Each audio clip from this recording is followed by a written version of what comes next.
What's up, YouTube? Your boy back once again with another sports topic, and today we're gonna talk some basketball, y'all. Some Orlando Magic basketball, y'all. I know it's been a while. It's been a minute. It's actually been a minute period because I ain't dropped a video in about a week. But I know Magic fans. I know it's been a long time. It's been a minute. Y'all know how I get when it get football season. And now since my football season for my favorite team has ended, sadly, it's time to talk about this basketball team. It's time to get some basketball videos out there rolling and getting to y'all. Some basketball videos are coming. So, especially when we got some real intriguing things to talk about involving our Orlando Magic. We have some real intriguing things getting a little juicy. Little interesting, little intriguing out there. But before we get into the talk and the discussion of the rumors that's involving our Orlando Magic, I want to send a disclaimer right now. My goal for 2019 is to get to at least 4,000 subscribers. But before we get to 4,000, I got to get to 2. So I need y'all out there to like, share, subscribe, send it to your friends, your girlfriend, your cousin, your homeboy, your homegirl, your boyfriend, whoever. Send it to everybody you know that's a Magic fan or a football fan, a sports fan, period. Let them come out there and subscribe to your boy. Because I need to get to 2,000 before I get to 4,000. And right now, I think I'm at 1,400 and something. 1,400 and some change. So, I need to get to 2,000. So, get your boy to 2,000. So, by the end of the year, I can get to at least 4,000. So, after I said all that, now let's talk about this basketball team. Because we're going to talk about the trade talks that's going around involving Orlando Magic, involving the Dallas Mavericks point guard, Dennis Smith. Dallas Mavericks have been reportedly they were open to trade talks, and you already know what happens when people start getting open to trade talks. And for the past couple games, I think it's the past 3 games, Dennis Smith has been sitting out with a quote-unquote injury. And I think they're just waiting to ship him, to be honest. I think that he's not playing because they just want to ship him. And they don't want to risk something actually happening to him for real. I think he's supposed to be sitting out tomorrow night's game. I think that's the next game tomorrow night. And more than likely, he's going to sit out if he's not dealt by then. So, we're going to talk about what's going on because now, if Magic fans, if you watch my videos, one of my most biggest Magic videos I've done was the draft when we drafted Jonathan Isaac, and I had a rant because I really wanted Dennis Smith. Dennis Smith was my favorite player in that draft. That's the Lonzo Ball draft. Dennis Smith was my favorite player in the draft. That's who I really wanted. I wanted Dennis Smith over everybody, and we drafted Jonathan Isaac. We passed up on Dennis Smith, so I was highly upset. Then come around to this year's draft, I wanted Trae Young. This past draft, I wanted Trae Young, and we weren't able to draft Trae Young because of the deal that the Atlanta Hawks and the Dallas Mavericks had. And I said it in that draft, in that video when we drafted Mobamba, that it did not make sense to me. And that's report was going on with Dallas that it's not working right between him and Luka. I seen a play earlier when Dennis goes up for it could have been a game win, a game time layup, and Luka's pissed. Luka's pissed. Like, Luka's mad that I guess the ball didn't run through him. It might have been because the way he looked, the shot clock ran down because Dennis Smith went for a layup instead of actually taking a shot. So I mean, it's not meshing well between him and Luka. And actually, I ain't gonna lie, Luka surprised me. I didn't think Luka was going to be that good. I didn't know if it was just all EuroLeague. Luka's the real deal. But it did not make sense to me when it happened.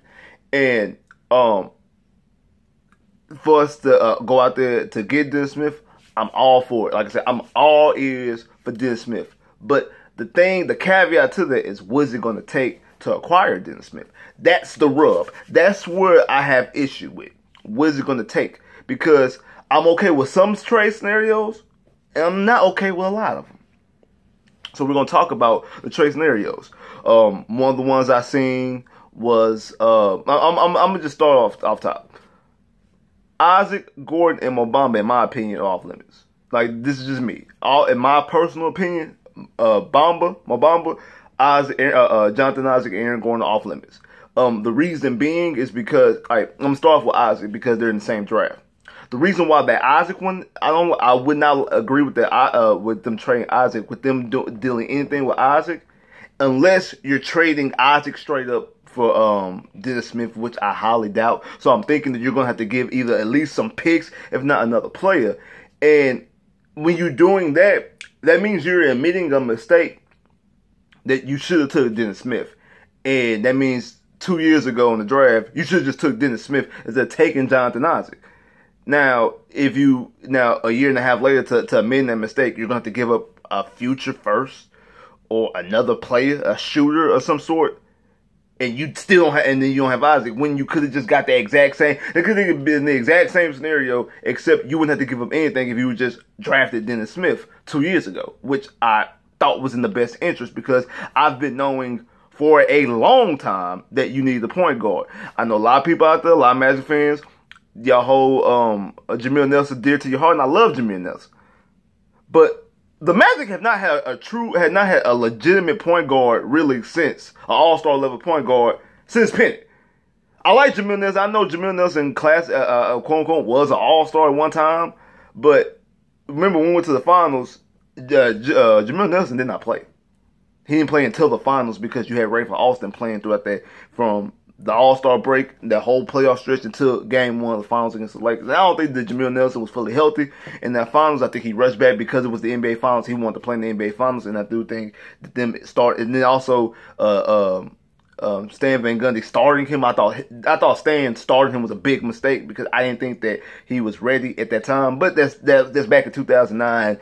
This is 2019, the 10-year challenge. We ain't doing that 10-year challenge with that right there. 10 years ago, we was in the NBA finals. This 10 year, we not in the NBA finals. So we're not doing the 10-year challenge right now. It's just gonna make a lot of people mad. So anyway, in saying that, I don't, that's a mistake that you admit, but also you're going to give up compensation to amend that mistake. That's not good for business. Mobamba, I don't think that the Mavericks would be even interested in Mobamba, and I think that Mobamba is the most talented defensive guy that you have, and I think that once Mobamba is in a starting role, as a legitimate starter, there's 30 teams in the NBA and you're one of them. So if you take yourself out, there's 29 opposing teams. I'm thinking for between 24 and 25 teams, he could be a matchup nightmare. I mean, of course, you got Greek Freak, you got Anthony Davis, you have Embiid, you have DeAndre Ayton. So I'm taking them out the equation. But for the other teams, I know the Rockets got Clint Capella, so that's another one as well. But outside those couple teams, he's gonna be, because he could step out and hit. He can step out, hit threes. He can hit shots, and he has a post move. So. And he's a shot blocker. He's a good defender, a good rebounder. So I think he could be a mismatch, and I don't think you want to give that up. And then Gordon, you just paid Gordon $80 million, and I think Gordon. I know Gordon this year. I know a lot of Magic fans probably mad at Aaron Gordon because he's getting that money and you're not seeing the production. I think he is consistently inconsistent. But I think one of the problems, the reason why he's inconsistent, is because of who we do have playing at who we have starting at the center position, and that is Nikola Vucevic, which I think is the problem for Mobamba. That's why Mobamba's not getting on the floor, not getting minutes, and not growing because of Nikola. And to be honest, if it's a deal when you're talking about trading Nikola and a pick, Nikola and Fournier, Nikola and Ross, I'm interested in those things because, to be honest, you have to deal Nikola. I know a lot of Magic fans out there mad. No, Nikola's the best player on the team, and he should be an all-star. He's more likely going to be an all-star this year. And he does. I think he is the team's leading scorer. But he's putting up empty stats on an empty team, similar to Kevin Love back in Minnesota, putting up double-doubles, but Minnesota didn't do anything.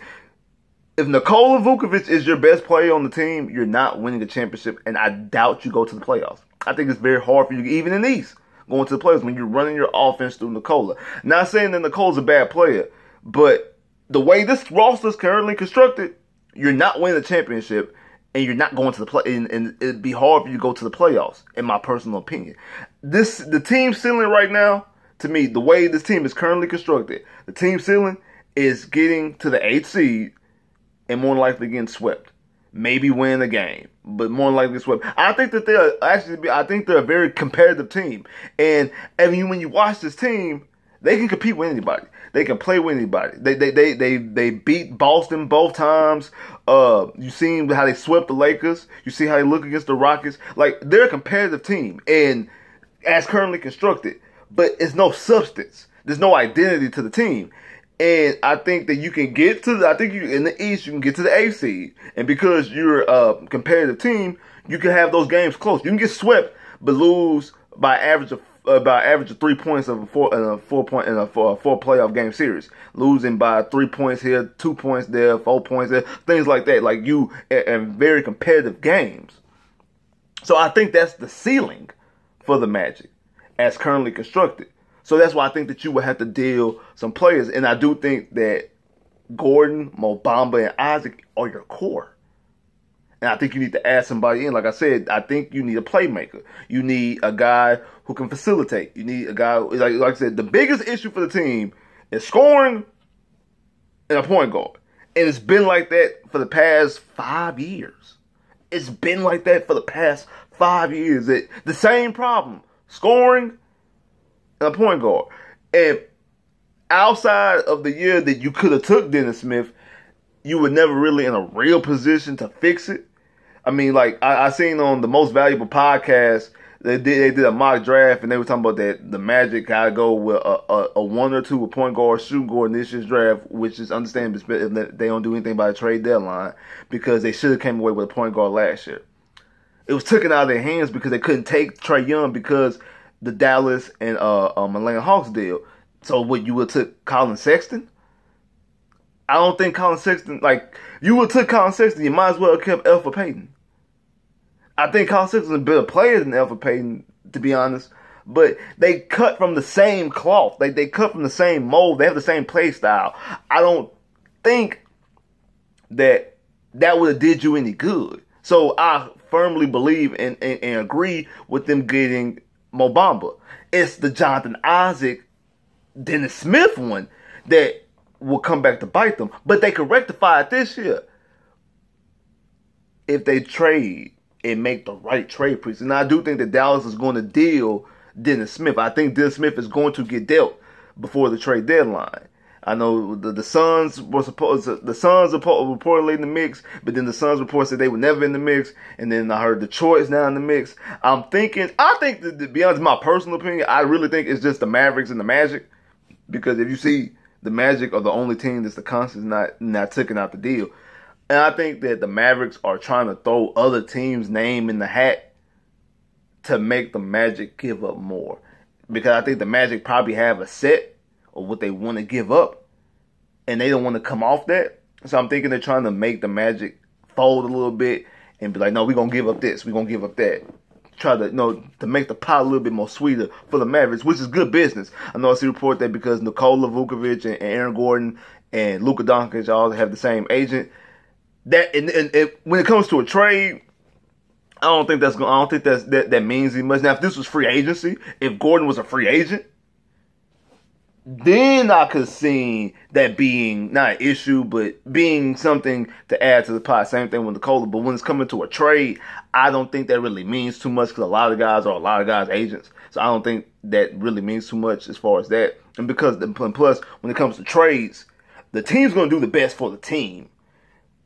When it comes to free agency, the player's going to do the best for the player. You know what I'm saying? Like, the player's going to do his best for him. And if he got agents, like, I'm a Texan fan, I think that's part of the reason why Honey Badger came to Houston, because him and JJ had the same agent. But that doesn't mean anything when it comes to, when it comes to a trade. That wouldn't make the Texans trade for Honey Badger. But as far as Honey Badger come as a free agent and then come at a discount deal, that mattered right then and there. But it doesn't matter when you're talking about trades. So I don't think that means too much. But I'm all on board for trading for Dennis Smith if you're giving up Nikola. Like I say, I know a lot of Magic fans like Nikola. I like Nikola, but I think he puts up empty numbers on an empty team. And I don't think that's not a formula for success. And I think if you remove Nikola and you put Mo Bamba as the starting five, he's gonna have to. He gets to grow. He gets to blossom. He gets valuable minutes, and you be able to see his worth. And I think then if you be like, okay, then we paid Aaron Gordon. We didn't paid you. We didn't move the quote unquote scorer of the team and Nikola Vukovic off. This is your ship. Like this, like you got paid like this your ship. Now we moved the only other guy who could be considered All-Star, the only other name on the team. We didn't move him. Now it's your ship. So then you run with a nucleus of Gordon, Isaac, Bamba, and Gordon, Isaac, Bamba, and Dennis Smith. I like that. I like that for now. Who's the two? Because that depends. Did Fournier get packaged in the deal with Nikola? Or was it Terrence Ross? I like both of them.